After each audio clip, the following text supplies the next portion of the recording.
President Trump's war on drug trafficking getting even larger in scale, the president declaring cartels as unlawful combatants, paving the way for wartime powers. Here's D.C. Bureau reporter Ross Ketchke.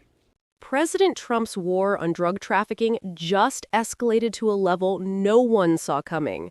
Tonight, the White House has officially declared the United States in armed conflict with the drug cartels. Not criminals anymore, but enemy combatants. In a memo to Congress, Trump authorized wartime powers against the narco gangs, a move that changes everything. A lot of drugs coming in through water. We call it water drugs, just a simple term. We don't have any boats on the water. The Pentagon has already launched strikes in the Caribbean. 3 attacks, 17 dead, all claimed to be cartel operatives, now designated as foreign terrorists. Trump himself addressed the strikes, warning of drug shipments bound for U.S. shores. And in his words, "We had a lot of drugs coming in through water. We call it water drugs." No more boats, no more free passes. The president says the war is on. Much of the crackdown on cartel activity has focused on Venezuela and Maduro, the U.S. placing a $50 million bounty on his head and designating Maduro as a known leader of the infamous Cartel of the Suns. This week, Maduro saying he's prepared to declare a state of emergency over what he calls U.S. aggression.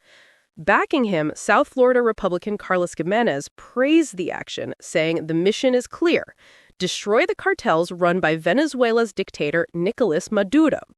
The United States even slapped a $50 million bounty on Maduro's head, branding him the leader of the infamous Cartel of the Suns.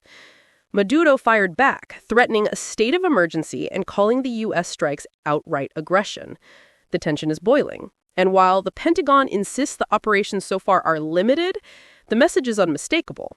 The U.S. military is now openly engaged in a war with cartels. But not everyone is on board. Tonight, top Democrats in the Senate are warning that Trump may be declaring war without Congress's approval. They agree the cartels must be stopped, but this scale of military escalation has raised alarms across Washington. The question now, is America prepared for a war that doesn't look like any war before it? A war fought not against nations, but against narco armies in the shadows. This is history in motion.